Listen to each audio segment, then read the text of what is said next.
je te rends grâce. Parce que tu es le maître des temps et des circonstances. Tu savais que nous serons là ce matin. Et tu savais que nous chanterons les louanges de l'Éternel. Tu savais que nous allons montrer notre reconnaissance à toi, Dieu.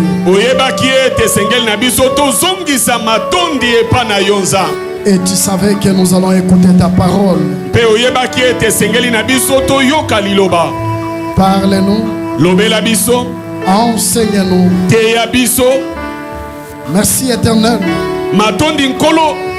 Parce que ce peuple sera béni à cause de ta parole. Au jour de leur détresse, ils invoquèrent l'Éternel. Et toi, Dieu, tu envoya ta parole. Et ta parole le guérit. Je crois. Les âmes blessées, le cœur est brisé, les esprits abattus, les espérances en ruine. Ce matin, tu nous réconforteras et tu nous donneras un nouvel espoir de marcher avec toi, d'aller de l'avant avec toi. Sois béni au nom de Jésus. Amen. Amen. Est-ce que nous pouvons acclamer le roi? Est-ce que tu peux acclamer Jésus-Christ?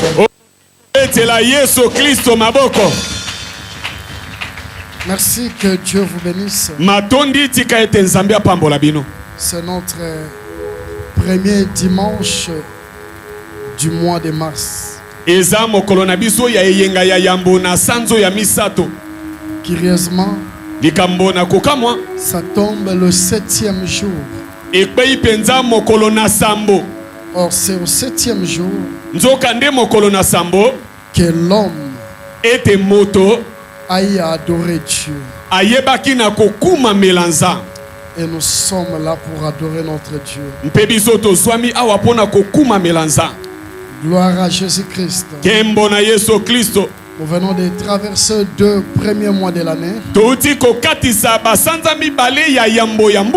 Et le 3e mois vient de commencer. Moi je crois. Je le crois encore. Oh, plus fort. Ce mois de mars, nous allons témoigner Dieu pour le bienfait qu'il va accomplir. Je crois encore certaines promesses deviendront des accomplissements. Dieu va accomplir ce qu'il a promis. Que Dieu vous bénisse. Le livre de Jérémie chapitre 29.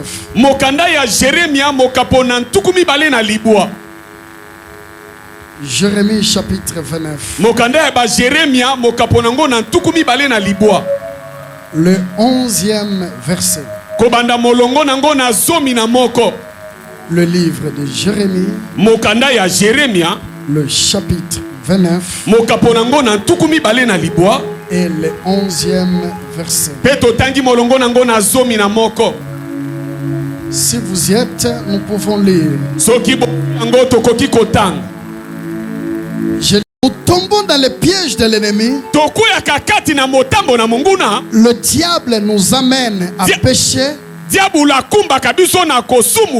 Le diable fait naître en nous les doutes.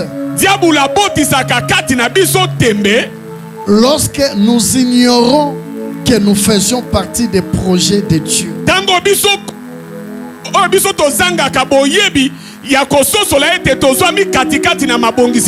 Si tu fais réussir dans ta vie, le premier secret, c'est que tu dois toujours comprendre. Tu dois toujours te dire au fond de toi, moi, Aboul, je fais partie des projets de Dieu. Attention, peuple de Dieu. Le diable a aussi ses projets. Ton père a aussi des projets sur toi. Ta maman aussi a un projet sur toi.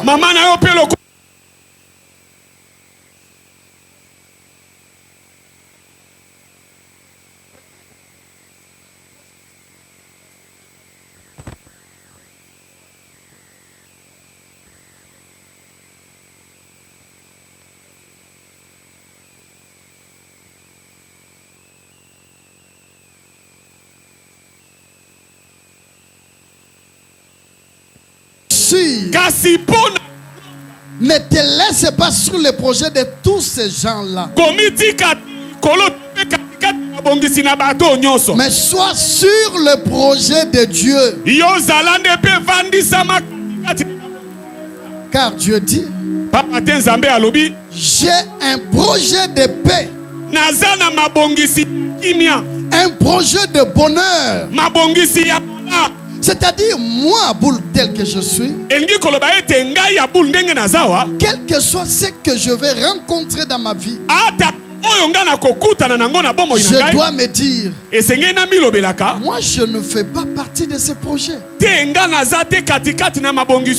Est-ce que quelqu'un me comprend? Tu connais un échec, un problème survient dans ta vie, ça te fait perdre ce premier secret. Comment beaucoup de chrétiens vont vers le mal? Lorsque le premier projet ou le premier secret n'est plus dans leur tête. Un projet de paix. C'est ce que Dieu a pour toi. La Bible dit, s'il forme un complot contre toi, cela ne vient pas de moi. C'est-à-dire, pour Dieu, je ne suis pas dans leur plan. Mais pour Dieu, je suis dans son projet. Je reviens encore dans le livre de Genèse. Dieu dit, maintenant faisons l'homme. Voilà le projet de Dieu. Genèse chapitre 1er, le verset 1er dit, au commencement, Dieu créa le ciel et la terre. La terre était informe et vide. L'Esprit de Dieu mouvait sur les eaux. Il y avait le ténèbre à la surface de l'abîme. Puis Dieu dit, que la lumière soit. Est-ce que quelqu'un me suit? Puis Dieu dit, que la lumière soit. À l'instant, la lumière fit. Que les oiseaux soient, les poissons. Mais à l'homme, et pas dans moto, Dieu va dire, faisons maintenant l'homme selon notre image et notre ressemblance. Ça dit, dans la pensée de Dieu, il commence d'abord par voir comment l'homme doit être. Puis Dieu va former l'homme. C'est-à-dire, il y a quand même un décalage. Il parle à sa trinité divine. Faisons. tosala. Ça dit qu'on se mette d'accord nous trois. Elingi koloba ete tondi misama penza biso misato. C'est un projet. Eza mabongisi. Faisons l'homme. Tosala moto. Après avoir parlé dans la Trinité, si manabango kosola na kobo misato, il va maintenant aller exécuter le projet qu'il avait. Akokenda sika akotia na mosala mabongisi oyo bango baswaki. Tu fais réussir dans ta vie. Olingi kolonga na bomoi na yo. Ne calcule pas ce que tu vois. Te kosala ba calcul te na makambo komona. Espère en ce que Dieu a destiné pour toi. Ndima kaka na oyo nzamba bongisi pona yo. Tu ne fais pas partie des projets de sorciers. Tu fais partie des projets de Dieu. Tu fais partie des projets de Dieu. Dieu dit ceci. Un projet de paix et non de malheur. Ça dit quand je rencontre un malheur dans ma vie, ce n'est pas le projet de Dieu.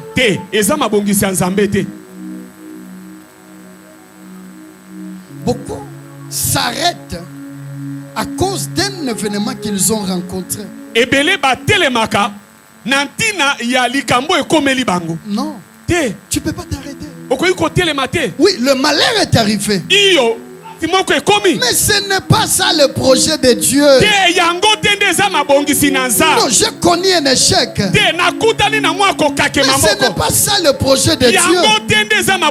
Quelqu'un m'a escroqué l'argent. Mais ce n'est pas le projet de Dieu. Je ne peux pas m'arrêter à cause d'une circonstance ponctuelle. Non, non. Ma vie dépend de Dieu. Je suis le projet de Dieu. Dis à ton voisin, moi je suis le projet de Dieu. Non, je ne suis pas le projet de ce que les gens pensent. Je ne suis pas le projet de ce que les gens calculent sur moi. Je ne suis même pas le projet de ce que les gens calomnient contre moi. Je ne suis pas le projet de ce que ma mère, mon père disent sur moi. Vous savez, peuple de Dieu, lorsque nous mettons les enfants au monde, chaque parent dit quoi? Mon enfant sera ça. Ça c'est le projet de papa. Mais arrivé à un moment, nous ne sommes plus ce que les parents disaient. Mais c'est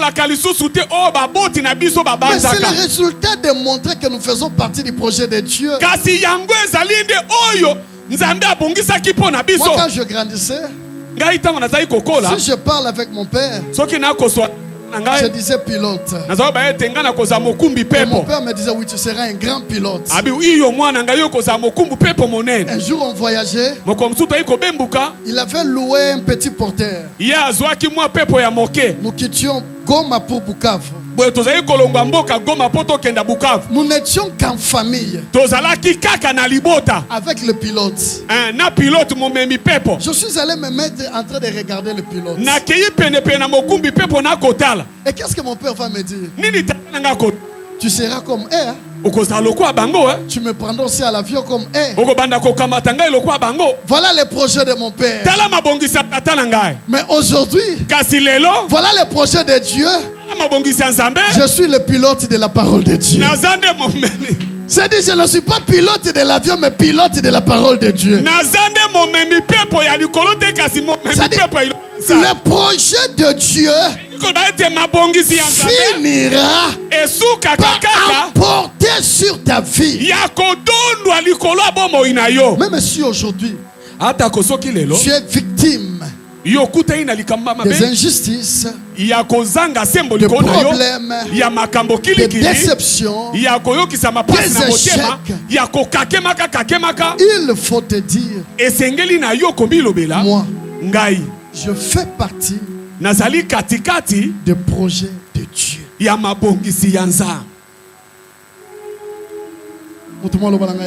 Amen. Projet abattu. Moza projet ensemble. Moi même pas projet en pasteur. Moi projet ensemble. Nous avons déclaré dans l'église, en tout cas, à député Barobima.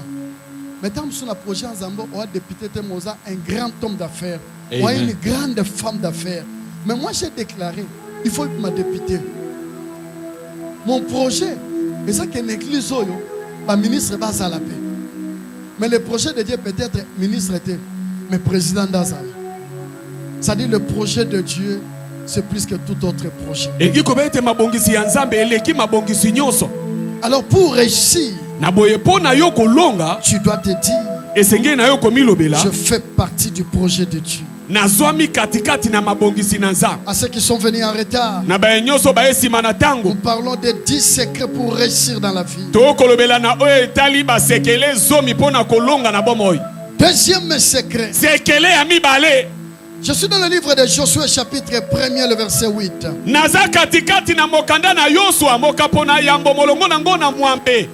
Que ce livre de la loi ne s'éloigne point de ta bouche. Médite-le jour et nuit, afin de réussir en tout ce que tu entreprendras et que tu aies du succès. Le deuxième secret pour réussir dans la vie, c'est d'être un homme ou une femme qui médite la parole de Dieu et qui connaît la parole de Dieu. Tu peux bien méditer la parole,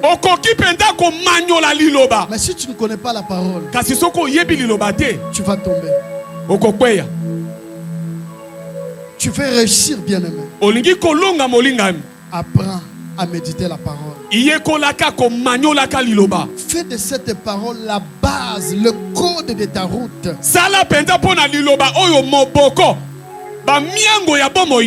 Aujourd'hui, vous verrez l'église remplie de chrétiens.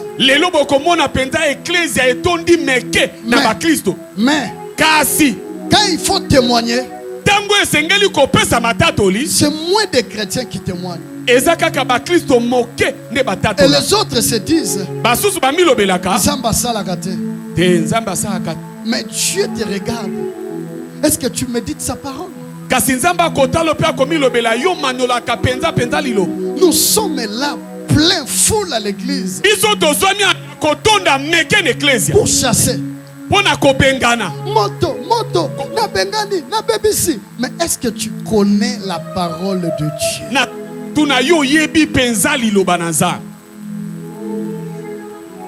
Batika yo moko kaka ndozana. Moto fait. Ba memio na place mo molili. To ba memio ka na sima moko molili eza yo moko. Na sima ngo mbwa moko azakuna. Bebishi yo kende sambela kuna yo moko. Pasa ozo mekangai. C'est parce que tu n'as pas la parole de Dieu. Quand tu n'as pas la parole de Dieu, tu vas succomber, bien-aimé. Vous savez, Daniel, lorsqu'il a appris qu'on a dit vous allez adorer la statue du roi, Daniel s'est dit, c'est l'occasion pour moi d'adorer Dieu. Ce qui est sur la koya, ils ont passé ensemble ezali ba chrétien belé. O bazomi benga ba chrétien. Ce qui enlève mais salemi kara lelo. Ba ozo 666 na seconde.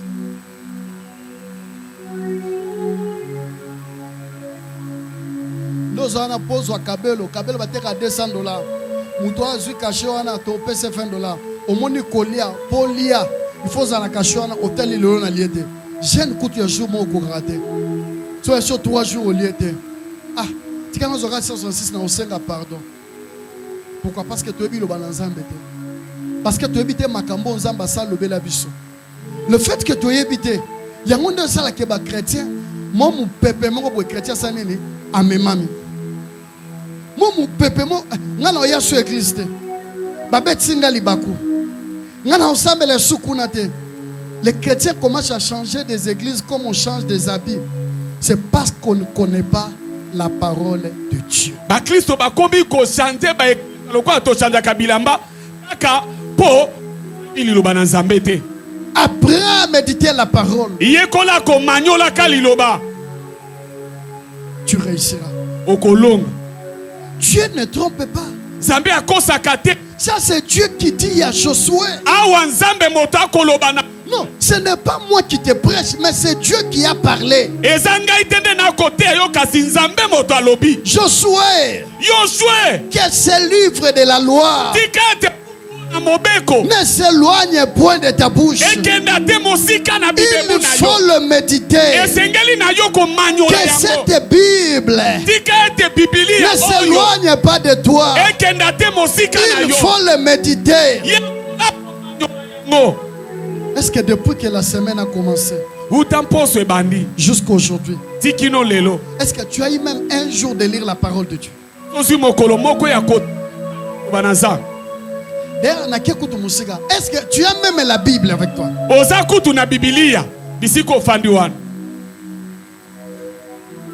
Aujourd'hui, les chrétiens ont honte d'avoir ça. Nous avons honte d'avoir la Bible. Voir chrétien même Bible boy comme un problème. Mais tu as te couvrir, te cacher la Bible so bon, le gars facile ça to na téléphone. Aye na téléphone, also na WhatsApp. Abo kila batu jeton, na WhatsApp kaka wana, alobi makamna kaka, na WhatsApp wana kaka. Après a comme une église alobi, bon, tika na luka Bible plaza, mais musuta musupe Bible ngo pe ya téléphone, azana ngote.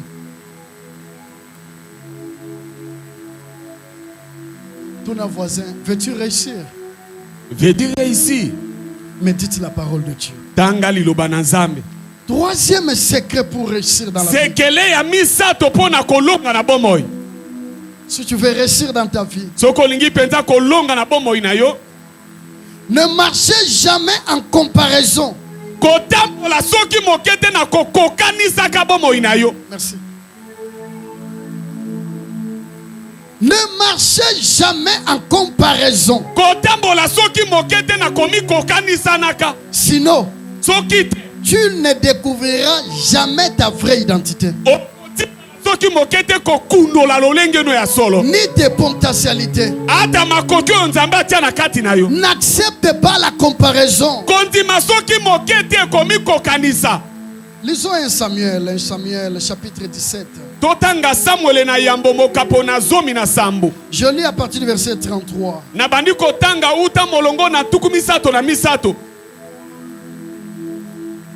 Saoul dit à David, tu ne peux pas aller te battre avec ces Philistins. Je lis d'abord le verset 33 seulement. Car tu es un enfant et il est un homme de guerre dès sa naissance. Quel est le langage de Saoul?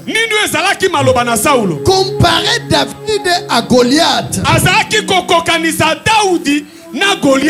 Comparer notre église, le Sion, à une autre église. Non. Non, bien-aimé. Dieu fait grâce à qui il veut. C'est-à-dire, si tu laisses ta vie à des comparaisons, tu n'avanceras pas. Non, tu vois, toi tu es un enfant. Non, lui c'est un homme de guerre.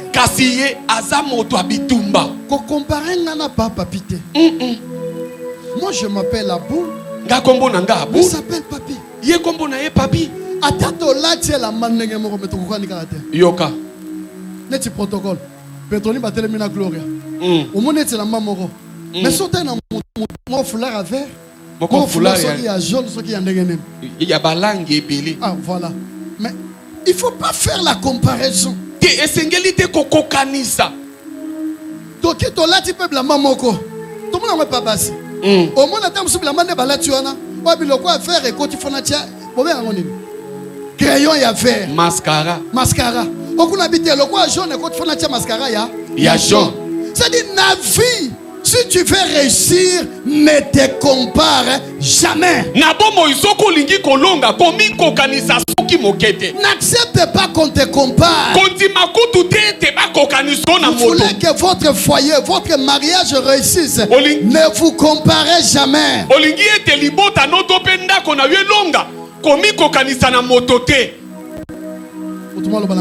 Amen. Sinon, tu ne découvriras pas ta vraie identité. Tu seras obligé de chercher à faire comme l'autre. Mais tu ne seras jamais l'autre. Tu seras la copie de l'autre.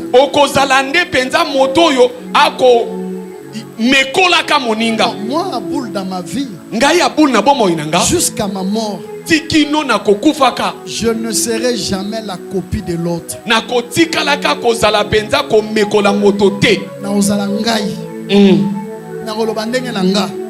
Na otea ndenge na nga. Na koseka ndenge na nga. Na kobina ndenge na nga. Poso na bina ba na kobina kwa papi. Mais ba ndo masenga chaque jour na ndako. Na bina bongo ta. Na lugana ko moko yepona ni. Ne compare jamais ta vie. Te koko kanisa bomo inayote. Loko ya zabo ifonga pena kena saka bo. Loko saibo ngape fona sala bote. Ne le faites jamais. Kosala yangote. Quatrième secret. Sekele ya mine. Reste original. Tikala penza lokole ya yo yebandela. Voilà. C'est-à-dire reste toi. Contente-toi de ce que tu es, de ce que tu as. Je suis toujours dans le livre de 1 Samuel 17. Verset 38 à 39. Écoutez ce que la Bible dit. Saoul fit mettre ses vêtements à David. Il plaça sur sa tête un casque de reins et le revêtit d'une cuirasse. David saignit l'épée de Saoul par-dessus ses habits et voulut marcher car il n'avait pas encore essayé. Mais il dit à Saoul, je ne puis pas marcher avec cette armée. Je ne suis pas accoutumé. Il s'en débarrassa. Il s'en débarrassa. Bien-aimé dans le Seigneur, il faut rester toi. Seul yo réussir na vie na yo. Il faut que yo ndenge nzamba sala yo. C'est-à-dire on comprendre que mwindo yo nzambe ndali ngana zala mwindo. Munene nzambe ndali ngana zala munene. Pembo yo nzambe ndali ngana zala pembe. Soki na mutu ya dikosi nzambe ndali ngana zala dikosi yoka. So inaza mukuse nzamba lingana zala mukuse. So pe na mulai nzamba ngana za mulai. Na forcer tena kire bokata nga mipende pona leki mulai te. Bola tsanga mabende na koma mulai pona leki mukuse te. Je resterai original. Na kotika lobengai. Je resterai ce que je suis. Na kotiko longa na zali. C'est là que je réussirai. Yangonde kotinda nga na longa. Je commence à sortir de ce que je suis. Tango na kobanda kopima na o na zali. Je sors Dieu dans ses plans dans ma vie.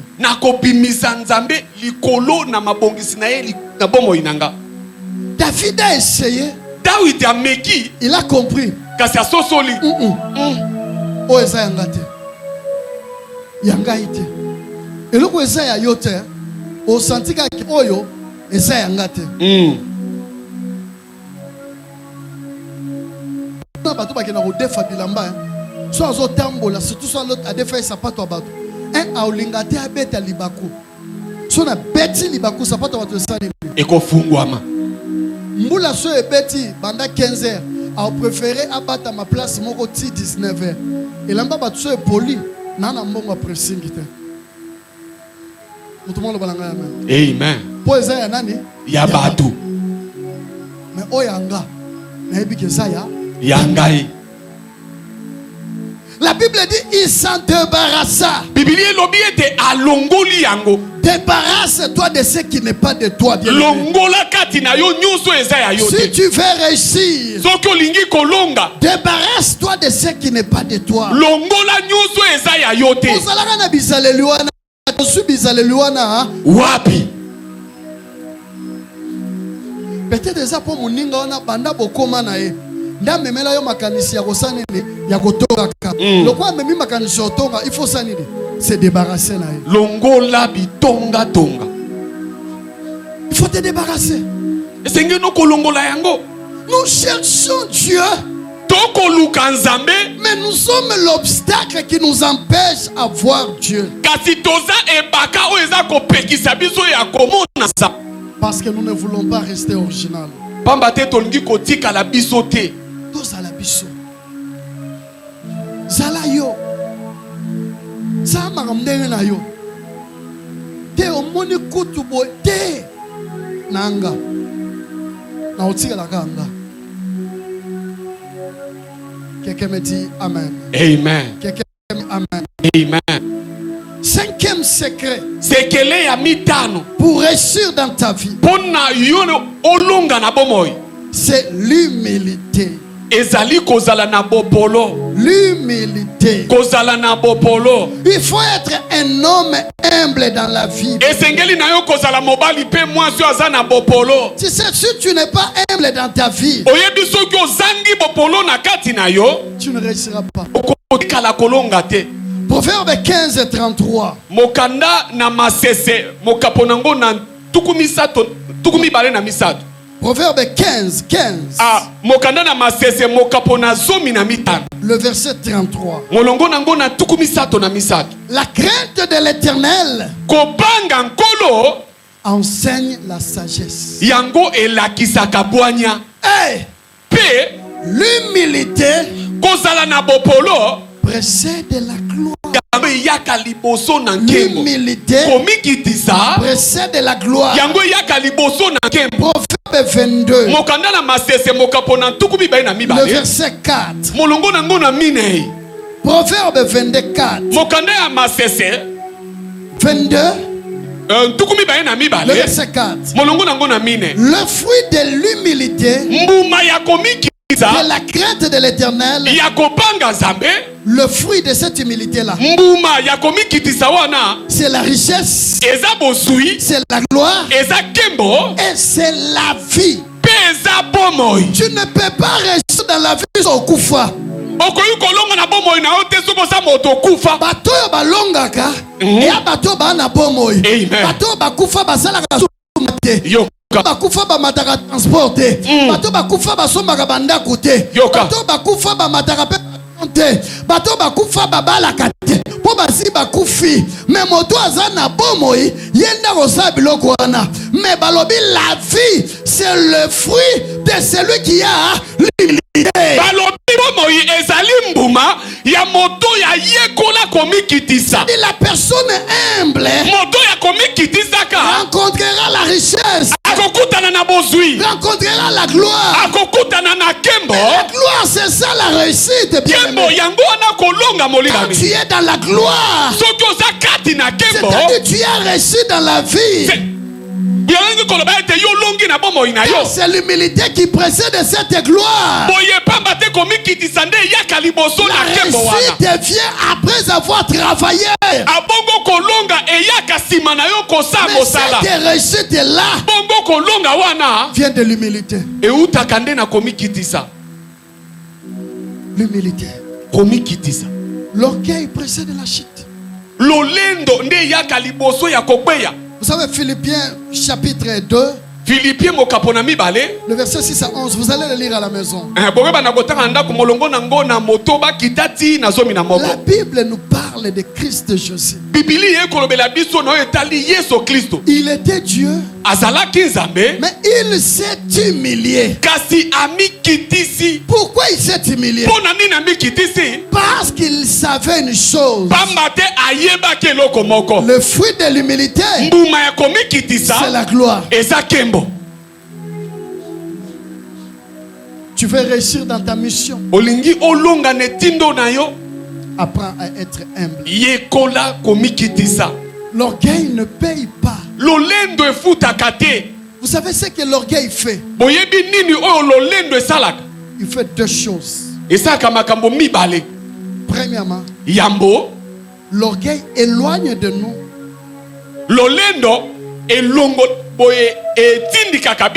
éloigne de nous le personne qui pouvait nous entourer. Vous comprenez? Dans cela, l'olendo,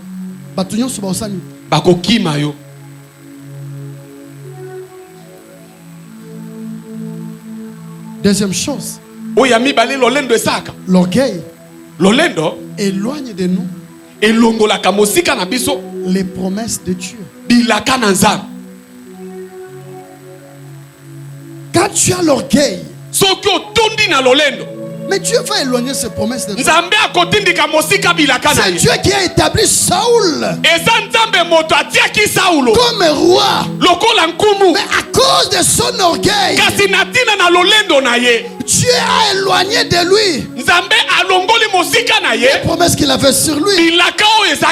Mais Lucifer, le diable, c'est un archange avec beaucoup de matières précieuses en lui. Il fait de délices en lui. Mais à cause de l'orgueil, Dieu a éloigné de lui ce qui faisait qu'il soit le Lucifer. Orgueil et okimi sabato pana yo. Lolendo. Batba kimi yo. Batba komi ko éviter yo. Ah, nga batba kansate, batba kansara mabete. Batba moni kati na yo. Tu es une femme orgueilleuse, tu es un homme orgueilleux. Oza mwasi ya lolendo, oza mobali ya lolendo. Batba kimi yo. Bilaka nzambe pe okima yo. Nzamba okoko kisabilaka na ete na kati ya bomo ya moto azana orgueil. Mais c'est l'humilité qui amène la gloire. 1 Pierre chapitre 5. Petelo na yambo mokapona mitano. 1 Pierre chapitre 5. Petelo na yambo mokapona mitano. Le verset 5. Molongo nango na mitano. La Bible dit. Bibili elobi.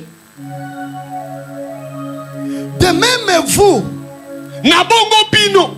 Vous qui êtes jeunes. Bino oyo bosa bilenge. Soyez soumis aux anciens. Bozala boepe bosoka mela bampaka. Et tous. Bango nyoso. Et vous tous, dans vos rapports mutuels, revêtez-vous d'humilité, car Dieu résiste aux orgueilleux, il fait grâce aux humbles. Tous nos voisins, oyoki? Bandela papa. De même, vous tous, vous qui êtes jeunes, soyez soumis aux anciens.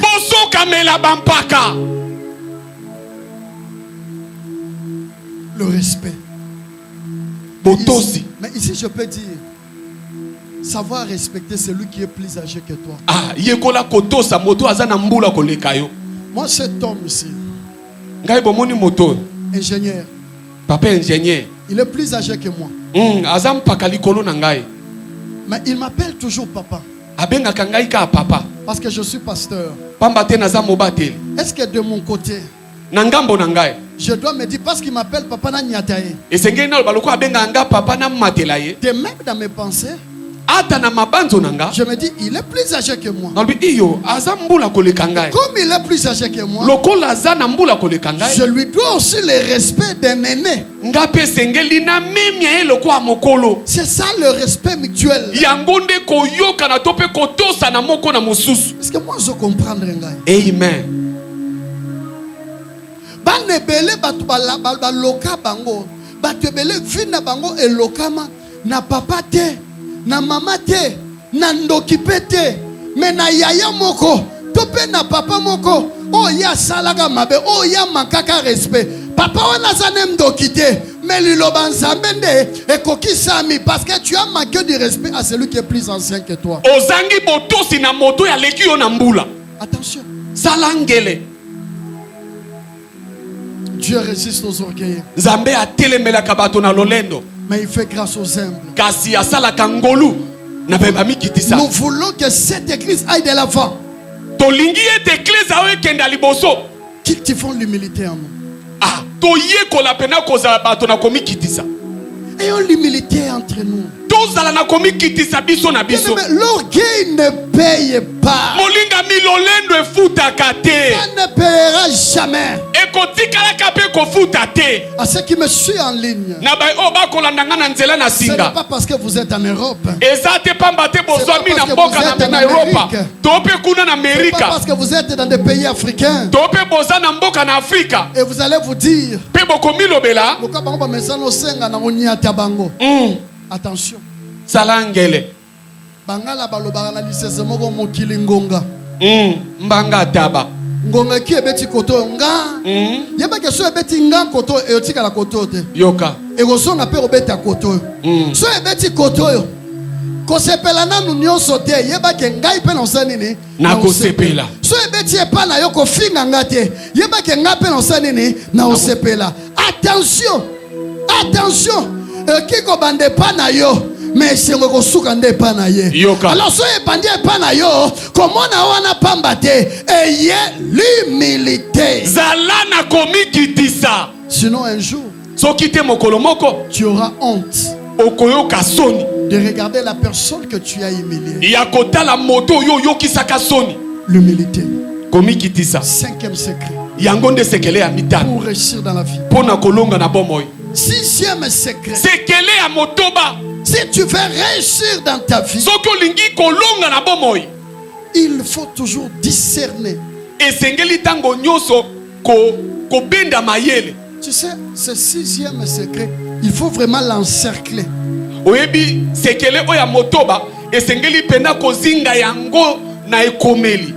Il faut discerner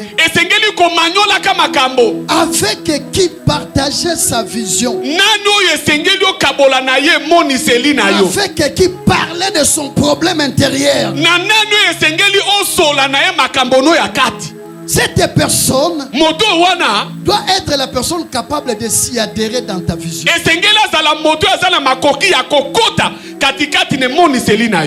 Et bien, bazanga na vie.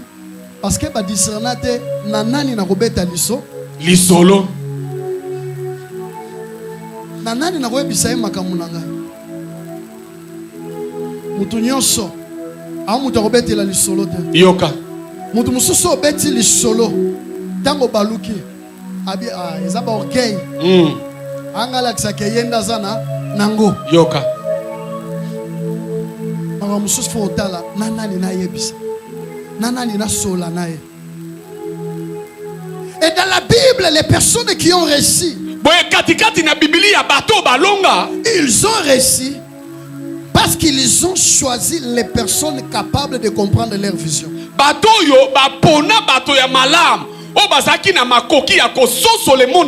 Exode chapitre 17, le verset 10 et 12, vous allez le lire à la maison. Le verset 10 à 12. On nous parle de Moïse. Moïse monte à la montagne pour prier. Il appelle Josué. Va combattre. Il prend Aaron et Hur. Il dit montons ensemble. Pasteur, tu as réussir de so ibino ba collaborateur, bobi okota na vision ngate. Amen. Si je continue la vision, je resterai isolé. Si je comprendre nature, je vais avancer. Exactement. Amen. Amen. Et quand Moïse était fatigué, c'est Aaron et Hur qui ont pris ses mains. Il faut la moto. Tant yo lembi osanini akosunga yo. Amen. Amen. Attention na bato yo bazaka na esengo. Tangu yo zalango. Tangu ka yo zangi. Azao kabate omoni to suki wapi. Tokutani kaka. Attention. Attention. Et Dieu dans sa souveraineté, il permet certaines circonstances pour que tu découvres qui est qui. Nzambe na kati ya bokonzi na ye apesa kanzia na makambo mosusu ekoma po epesa yo nzela ya kososola nani azalaki nani pembeni na yo. Yo beta lisolo me yazu lisolo wana aki a transformé yango. Mais yo tango beta lisolo obike na betela ki pire ngai. Yango na lobi faut discerner. Pour discerner, il faut avoir le Saint-Esprit.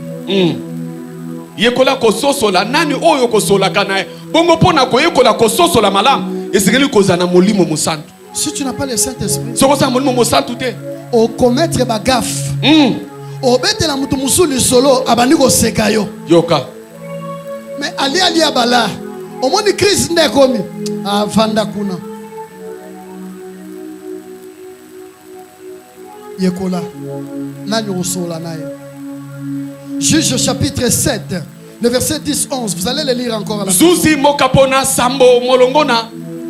Le verset 10 à 11. On nous parle de Gédéon avec Pourra. Pour que Gédéon aille comprendre ce que les Madianites avaient rêvé.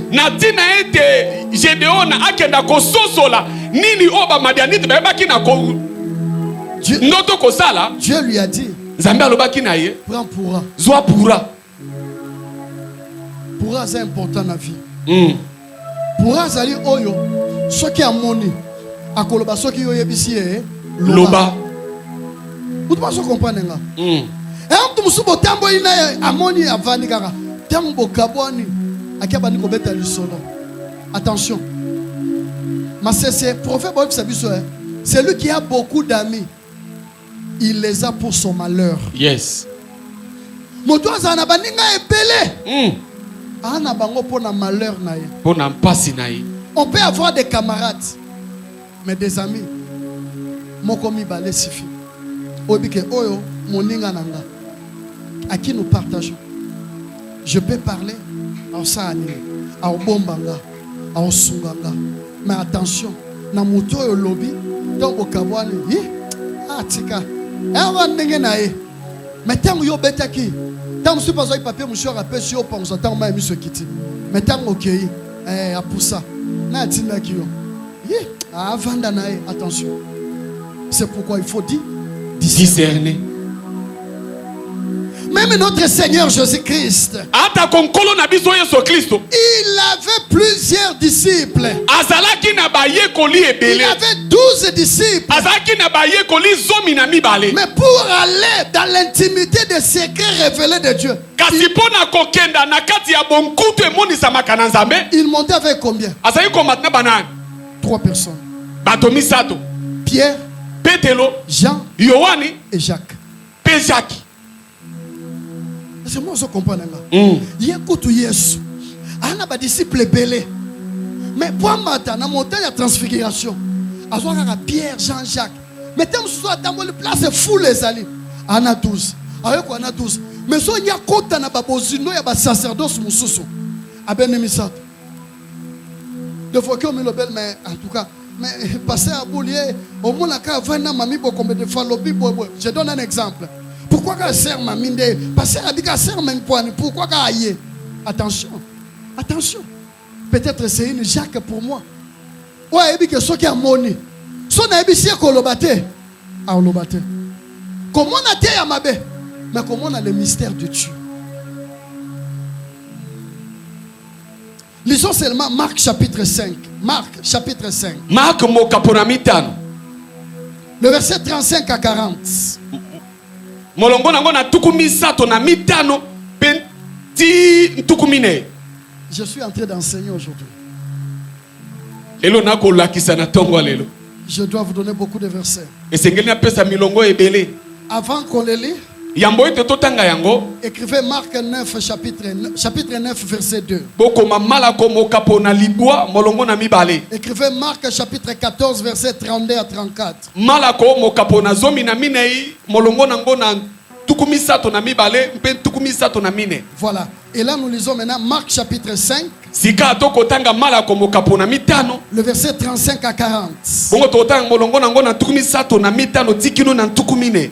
Écoutez bien la parole de Dieu. Yoka malamu liloba nanza. Comme il parlait encore, lokola bazaki koloba lisusu. Survient de chez le chef de la synagogue. Eye epai na mokonzi ya tempelo. Des gens qui disent, bato bazaki koloba, ta fille est morte. Mwana na yo mwasi akufi. Pourquoi importuner davantage le maître? Pona nini kotungisa yo kotika te mokonzi? À ce moment-là, Jésus était avec la foule. Et il y avait les 12 disciples. La Bible dit. Mais Jésus, sans tenir compte de ces paroles, dit au chef de la synagogue, ne crains pas, crois seulement. Pendant qu'il parle, il y avait la foule. Il y avait les 12 disciples. Verset 37. Et il ne permit à personne de l'accompagner. Il ne permit à personne de l'accompagner. Si ce n'est Pierre, Jacques et Jean, frère de Jacques. Je peux m'arrêter même là. Ils sont à 12. Est-ce que Jésus était injuste? Non. Ba place mususu. Eza place ya kokena mutu nyonso. Te. Masolo mususu eza ya kobeta na mutu nyonso. Te. Soki Abraham ayebisa ka Sarah ke lobi na oke oboza Isaac. Sarah ngala lele kusin. Na belele ndoki. Na boti na 90 ans. Mwana ka moko na boti. Oboma Nzamba kosi yote. Et yo koseli Nzambe makambo. Soki Abraham ayebisaki batu basali na ye. Tant bakomi na ngomba ya Morija ke nangina mata pona ke no bonza Isaac. Nde basali Abraham banga ba ke patron na biso abeli liboma. Parce que oboti mwana na 100 ans. Oke no ba ke obonza mwana wana. Non, patron. Oboma Isaac te. Il faut maman Sarah sanene. Ayeba. Tout le monde comprend là. Mais tant Abraham babandi komata akomi ayebisi Isaac yonde na obonza. Isaac a telemela ki papa. Te. Isaac a kima papa. Te. Atika papa ça la volonté ya. Yanza. Abraham Azaki n'a plus de 120 ans. 115 ans plus 113 ans plus tôt. Mais Isaac n'était qu'un jeune garçon de 13 à 15 ans.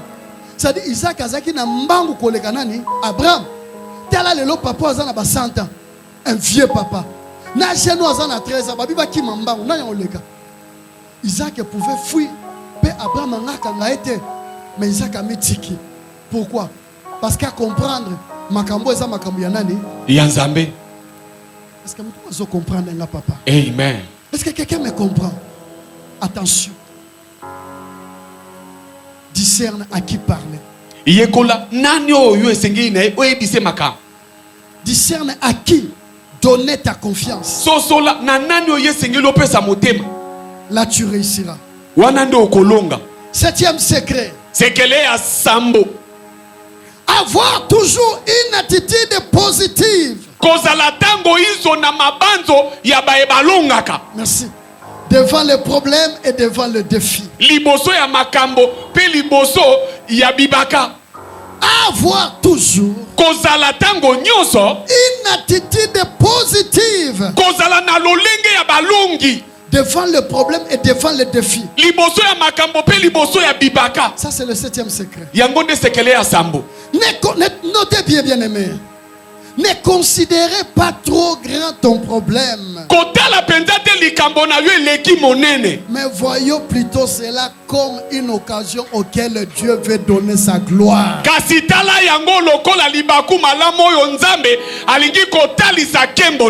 Il veut se glorifier. Il ne faut pas devant problème au bandi kolenga, devant problème au bandi kolela, devant problème au bandi kobanga. À tout problème, c'est lui qui comprend le premier secret.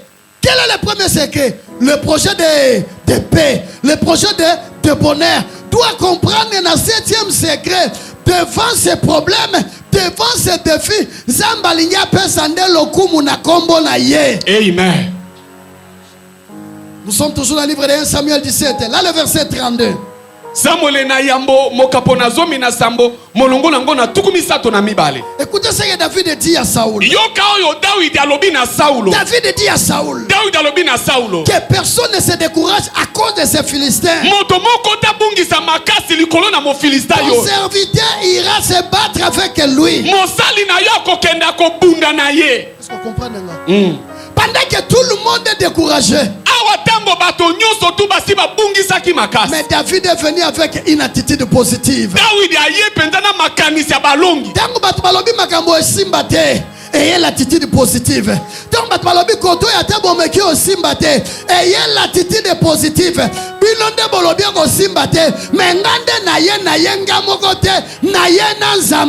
Car avec Dieu, nous ferons des exploits.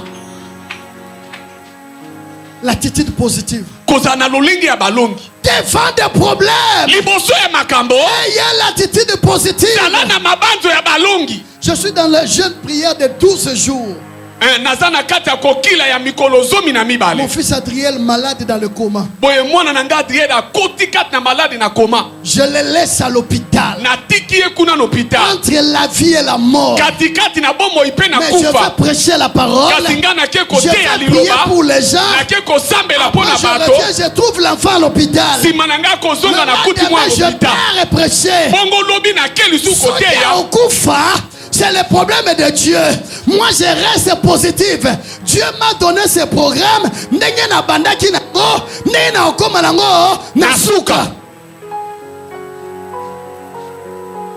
Papi vous a parlé de ma Judith. Le docteur m'a dit 2 semaines c'est beaucoup. Elle va mourir.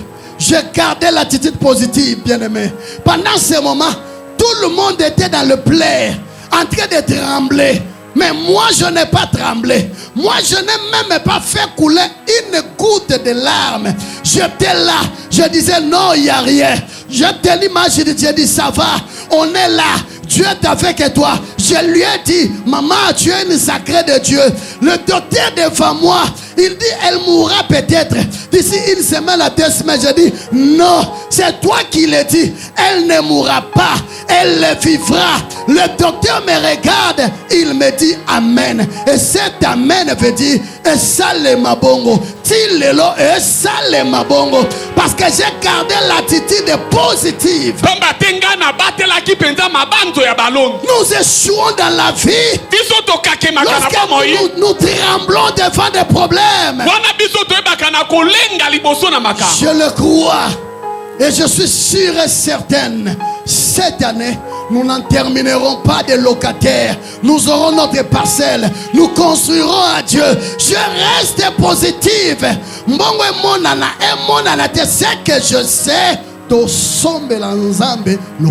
Amen.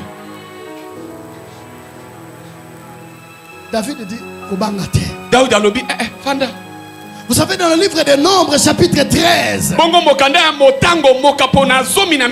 le verset 27 à 33,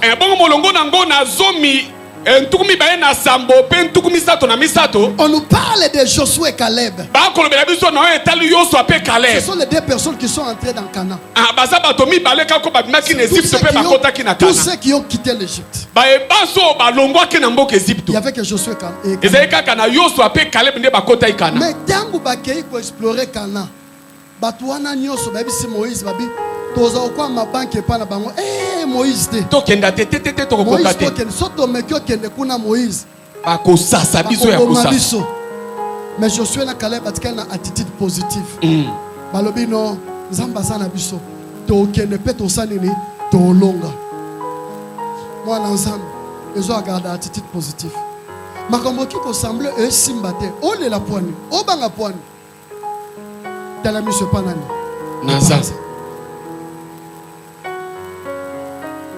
8e secret. C'est qu'elle ya mwambe. C'est un secret qui blesse beaucoup. Et ça, c'est qu'elle est penza izokisa kabaike. Et c'est un secret.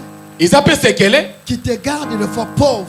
Oui, okokipe ko batelo mobola. Et que tu rentres dans la malédiction. Pe okodondo na kati bila kelimabe. Savoir respecter l'éveil à l'éternel. Koyeba penza komemia ba vio to sala kepa nanza. Nombre chapitre 30 verset 2. Mokanda ya motango. Mokaponangona. Le verset 2. Mokaponangona mibale. Ici nous allons beaucoup lire. Awa tokotanga ebele. Je vais lire après, je vais expliquer quelques minutes. Na kotanga moi ba milongo ebele sima na kopesa ndimbola. Nombre chapitre 30. Mokanda ya motango. Mokaponangona ntukumisato. Le verset 2. Molongo na mibale. La Bible dit. Biblia elobi. Lorsqu'un homme fera un vœu à l'éternel. Soki moto ayebi kola pandai liboso na nkolo. Ou un serment. Pe akatilai. Pour se lier par un engagement. Pona kosimbama na mwa likambo songolo. Il ne violera point sa parole. Ye akoyeba pena kokosa maloba na il agira selon tout ce qui est sorti de sa bouche. Akoyeba kokokisa maloba ona landisa mana maloba nyose bimaki na bibebu na ye. Ecclésiaste chapitre 5. Ecclésiaste mokapona mitano. Le verset 4 à 5. Molongo nango na mine pe mitano. Écoutez ce que la parole dit. Yoko yo lilobelobi. Ecclésiaste 5, 4, 5. Ecclésiaste mokapona mitano molongo na mine. Mieux vaut pour toi ne pas faire un vœu. Eza malamu pona yoko zanga kola pandai. Que d'en faire un. Pe kosala moko. Et de ne pas l'accomplir. Si manango zangi kokokisa. Ne permets pas ta bouche de faire pécher ta chair. Kopesa nzela na bibebu na yote sumu kisanzoto. Ne dis pas en présence de l'envoyé de Dieu, que c'est une inadvertance. Pourquoi Dieu s'irriterait-il de tes paroles et détruirait l'œuvre de tes mains? Et nous terminons dans Deutéronome 23. Deutéronome 23. Je lis le verset 21. C'est très clair. Si tu fais un vœu à l'éternel, ton Dieu, tu ne tarderas point à l'accomplir. Car l'éternel est ton Dieu. T'en demanderas des comptes. Et tu te chargerais d'un péché. Tu fais un vœu. Tu n'accomplis pas. C'est un péché. Tu ne réussiras pas. Combien tu sala bavé na musala ya nzambe? Yoka. Combien tu sala bavé par nzambe? Plutôt Anne a sala vœu. Anna alapa kandai. Abi na oya otikelo Samuel. Tant Samuel abotamaka ayaka pe kotika Samuel. Nzambe soka na bandi musala. Nzambe na ozala fidèle na dîme.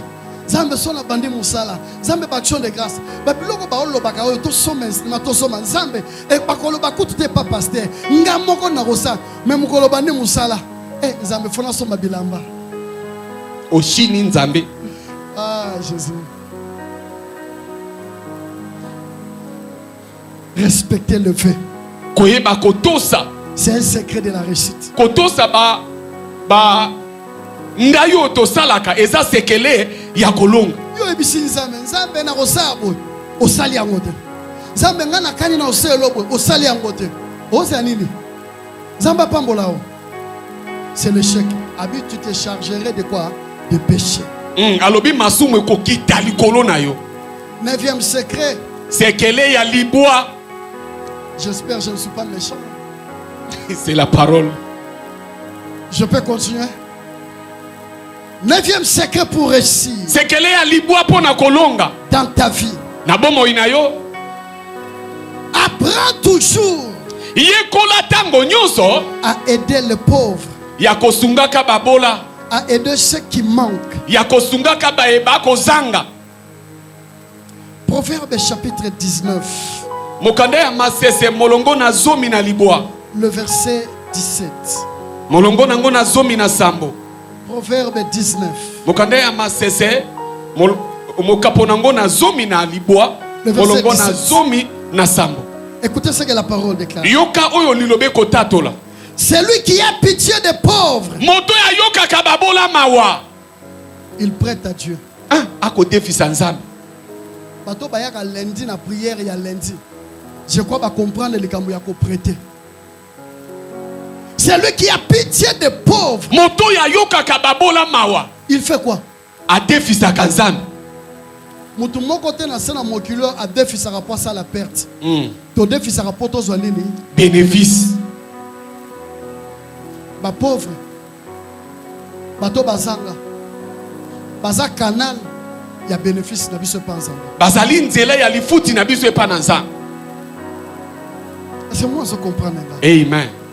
Les pauvres sont les canaux de notre bénéfice vis-à-vis de Dieu. Babola bazali nzela ya lifuti na biso epananza. Il faut jamais te manquer de. Esengeli soki mokete kotiola ka bango. Ne fais pas de ta position actuelle. Kosala te na lolenge na yo ya lelo comme un sujet de moquerie. Lokola eloko ya kotiola envers ceux qui n'en ont pas. Liboso ya bae oyo bazangi lelo. Bato bazangi. Si tu es en église, au fond du hôtel, Moïse n'a pas la caméra na ebo. Parce que à ça là tu la gomme. Frère, vraiment, na la gomme na okazo legal boso. Et puis modèle Moïse a nika la gomme na e. Mais chez toi tu as 5 chaussures. Et pas non mi koto mitano. L'autre monde balanga amen. Est-ce que quelqu'un me comprend? Amen.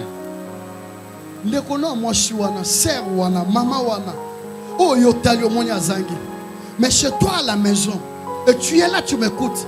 Tu as les habits auxquels depuis année bandi. Si le lot là tient mon amte. Tam soupe na décembre là tient mon amte. Tam soupe depuis ce qui août. Si le lot là tient l'ambana te. Et à coup na valise tam soupe au fond là hôtel.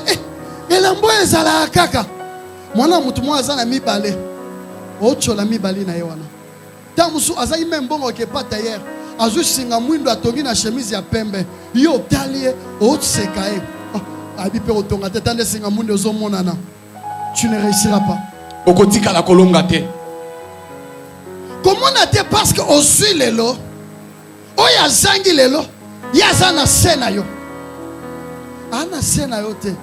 Zamba permettre Yozua pour un jour na yeye pour ça nene. Akozwa. Attention. J'étais en train de dire à mon frère quand on venait dans la voiture. Salangele na zayi koloba ndeko langa français tango tuzaki koya na motuka. Beaucoup ignorent ce passage de la parole de Dieu. Ebele ba zanga kakoye ba molongo o ikatkata iloba nanza. Dieu dit Zambe alobi quelle que soit la durée de la nuit. Ata ko butu e ko umela lolenge kani. Le jour Tongo finira par apparaître. E kosuka kaka na kotana. Mais les gens interprètent, les pasteurs nous prêchons ça autrement. Biso bate itote akangona lolenge mosusu. Mais je vais te révéler une chose. Kasi nalingi na kundolela yo eloko moko. Dieu parle de la durée de la nuit. Nzambe akolobela na ko umela ya butu. Mais Dieu n'a pas parlé de la durée du jour. Nzambe alobeli te na ko umela ya mokolo. La nuit a une durée. Butu eza na tango. Ton échec a une durée. Kokakema na yo eza na Ton tango. blocage a une durée. Kokangama na yo eza na La tango. maladie a une durée. Bokono na yo eza na tango. Pleurs ont une durée. Kolela na yo eza na tango. Mais ta joie n'a pas de Kasi durée. esengo na yo eza na tango Ta te. joie n'a pas de durée. Esengo na yo eza na tango te. Ça peut faire 5 ans que tu pleures. Et que Ça peut kosala faire bambula 2 ans mitano que tu zolela. pleures. Ça dirait. Eza na tango. Kasi la joie de Dieu esengo ya Nzambe n'a pas de durée. eza na Cet homme est paralytique. Il a fait 38 ans. La durée de sa maladie, c'est 38. Mais la durée de sa guérison, on ne nous a jamais parlé. On ne nous a jamais parlé. Lazare 4 jours dans le tombeau. Quand il est revenu à la vie, on ne nous a pas parlé de temps. Oh, peuple de Dieu, Israël a fait 400 ans en Égypte. C'est une durée. Ils ont fait 40 ans dans le désert. C'est une durée. Mais depuis qu'ils sont entrés à Canaan, on ne nous a jamais donné la durée. Je dis à quelqu'un ce soir, écoutez-moi, peuple de Dieu, même si tu souffres, même s'il y a des gens qui se moquent de toi, ton problème a une durée. Ça a une durée. Ekobanda, ekosuka. Metangu ya Nzambe yes. Je peux manquer. Pouvez-vous moquer de moi? Je vous poserai la question. Vous êtes moqué contre moi pendant combien d'années? Pendant 5 ans. Pendant 10 ans. Pendant 3 ans. Mais quand Dieu me visitera, vous n'aurez pas à calculer. Vous n'aurez pas calculé. Son nom est là. Et on a tiré. Son nom est capable. Et on a tiré. Maintenant on a encore un témoignage. Et on a tiré. Alors si tu veux réussir, ne te moque pas de ceux qui sont dans la nuit. Kosekate po yo sala ya ba no sala te. Mukole ya ba no sala. Salaire ya kozwa na 1 mois. Et kozala o yo zo ngo pendant 1 année. Yoka. O chola e po yo zo sala. Mais ata tim obi ko pesa te. Mais yo mukole ba ndo sala. A pesa dim koleka yo. Abandi kutu na prémisse. Voilà. Il ne faut pas vous moquer de ce qui en manque. Moi, les enfants, quand nous arrivons là où il y a les pauvres, sur la rue là, si on s'est arrêté, il faut me rappeler de donner aux pauvres. Tellement ba monika ba tuyo ba senga ka baza ba bola to komi na rompo bandal bo ba melaka ba zodo do ba lexaka mituka wana o pesa na bino pesa te, mais ils sont des pauvreté bango ba ba zodo te bango te na pesa ba ki on mela zodo te bango te pona mona musu no ya vraiment na moi alali na moi zona pesa ke ngolala su na moi. Mais na pauvre on va faire quoi? On va donner. Parce que quand on donne aux pauvres, on prête à qui? À Dieu. 10e secret pour terminer. 10e secret pour terminer. Tu veux réussir dans ta vie. Tu veux être un homme qui a réussi. Sois un homme et une femme accueillante. Ah, zala mwasi pe mobali oya ebi koyamba bato. Amen. Amen. C'est très capital. Voyez même à l'église ici. Si nous voulons réussir, si cette année de la moisson, nous voulons qu'elle soit effective, notre manière d'accueillir ceux qui viennent.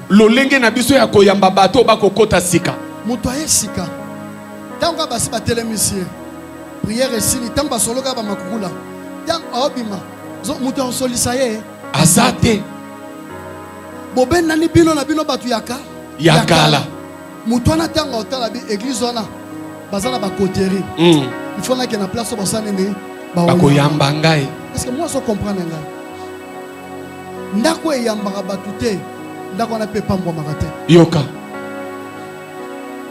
Il faut moutoyer atikali. Moutoyer atikali. Mais tant que tu as sikabaye à côté de l'église. Mais on sentit que tu as occupé une vie na bangote. Ata kombo ne boye bikutute. Mais à ça ça fait 1 mois. So prière ici la Bible so par chance et l'on écoute ni bonjour bonjour. Et ça va responsable. Et ça la baba bakambi, et ça la serviteur, et ça la fidèle. Mutola na mutola zate. Tango abimi akei na église wana. Basaranim. Bayamara batute. Lobi mutola na ozonga te. Mais so to vito réussir. Il faut mutu tango aye l'église. Église wana. Na silesi. Après ko so na moni ancien na bango aye. Na moni bakambi na bango baye. Na moni kutu ba centre ba solisinga. Na moni kutu boy. Momo na ga tango sili ba centre ba ina ngamo na bango ba bani masolo. Protocole ba sali ya bango ekiri ba kei. Bentesese ba ke pa mokambi na bango. C'est dit groupe. Mutu na se senti bon ngana rokende pa ya nani. Hébreux chapitre 13 le verset 2. Ebele mokapona zomi na misato molongo na mibale. Nous allons le lire rapidement. Tokotanga yango na lomba. Hébreux chapitre 13. Mokanda na ebele mokapona ngo na zomi na misato molongo na mibale. Si je sais à ça, tu peux là, laisse, je suis là. Hébreux chapitre 13, verset 2. La parole de Dieu déclare. Biblia etatoli. Je peux lire le verset 2, même le verset 3. N'oubliez pas. Kobo sanate. Non, vous n'oubliez pas. Bobo sanate. Papa, interprète bien. N'oubliez pas. Bobo sanate. L'hospitalité. Koyeba koyamba. Car. Pambate. En exerçant. Na kosalaka. Quelques-uns ont logé des anges. Baïke bayamba ba mouange. Sans le savoir. Wana bango bazangi koyeba. Souvenez-vous des prisonniers comme si vous étiez prisonniers. Bobanza na baeba kangami lokola boza moko ya baeba kangami. Ceux qui sont maltraités comme si vous étiez maltraités. Na bae oyo ba ko ki sama passe lokolo za moko ya ba ko ki sama passe. Comme si vous étiez dans un même corps. Lokola bozala kinzoto moko. L'ancien avait prêché le dimanche. Il nous a parlé du solo et à maman moko ba ebisa attention. Zamba koye pa na yo. Tanga kia fungoli porte moni muto kwa muto liboma. Asa nini? Abengani ye. Tanga tuni passer abi Nzambe nda yaki. Asa nini? A regretter. Où va koyamba? Où va koyamba? Mais le moment la même bandi mususu passer aye pa na ye. Eh papa bon ye moi fa ino na kiti. Papa bon papa zoleka. Eh so na so mbala mi balé hein. Ozwanga.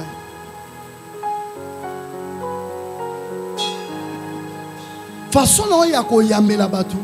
Ya unde ko sala batu balinga yo. Façon ya ko ziambela batu. E sala batu ba poussa na pembeni na yo. Na yo.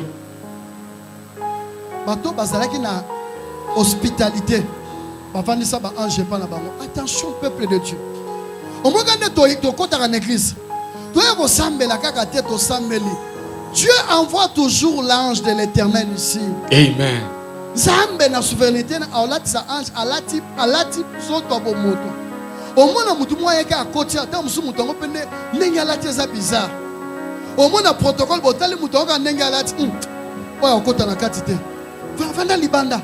Mais na kati place ezali protocole attention, vous allez nous faire rater Dieu en ces lieux.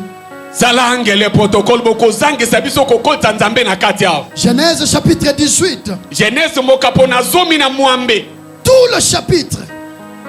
Mokapo mopimba. Le premier jusqu'au 32. Obaina molongo na yamboti kino na tukumisato na mibale. On nous parle d'Abraham. Bakolobela biso no etali ya balaya. Il était riche. Azaki na bozui. Mais il était dans le champ de Mamré. Kasafanda kikuna na sena nzeto babengi Mamré. Il a vu 3 personnes passer. Amoni bato misato. Ayebi bangote. Zambe pa yebisa ki ete ke Abraham na osanini na koya. Mutumo zo landangai. Mais ce jour-là, kasi mokoloa Abraham a dit bolekate. Boyana sukola biloma makolo. Na pesa bino miliki bosa nini bomela. Et puis na bomanyama po bosa nini bolia. Bato omonite omonate. Bato oyebite tozana oyebite omonate.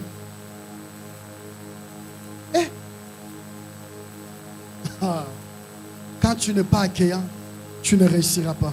soki oza penza moto ayambaka bato te okolonga te. Mais la Bible dit, kasi Bibili elobi, quand Abraham a fait toutes ces choses, tango la bala masali makambo nyonso, il a bénéficié de deux choses. ye azwaki makambo mibale. À cause de son accueil, Nantina ya koyeba koyamba, Dieu a dit l'année prochaine tu auras un enfant. nzamba lobine te mbule za koya kaka neleko yo kozwa mwana. Depuis 25 ans, Dieu disait à Abraham, tu auras. Mais l'accueil d'Abraham a fait que Dieu puisse donner la précision. À la même époque, tu auras un enfant. Attention. Sois accueillant. Et deuxième chose, parce qu'il a été accueillant, il a épargné la vie de Lot. C'est ce qui a fait qu'il intercède pour Lot. Est-ce que moi je comprends? Si tu es accueillant, si tu es accueillant, amen. Okobikisa ndeko na oyo ayebi kututé que yo nous intercéder pour na yo. Amen. S'il n'était pas accueillant, l'ange de l'Éternel allait faire quoi? Passer. Totika ba ange ba leka parce que tozala accueillante. Totika lipambolier leka parce que tozala accueillante. Ce 10e secret doit rester gravé dans nos mémoires. C'est que les yazomi o etika la penza na kata milema molema na biso. Et pour conclure, bongo pona kosukisa, la réussite dans nos vies kolonga na bomo ina biso n'est pas difficile comme on y pense. te yango eza pasi te lolenge to banzaka. Juste une chose, ezaka keloko moko, mettre ces 10 secrets en application. kotia penza ba sekele zomi o na misala.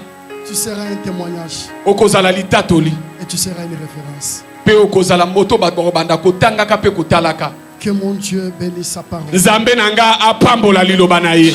Nani abeteli kolo Yesu maboko makasi. Pe nani amemi liloba na Nzambe oyo ebimi na tongo na lelo likolo na basekele zomi liloba mi pona tina na yo nanga. Tes mains levées, bénissons l'Éternel.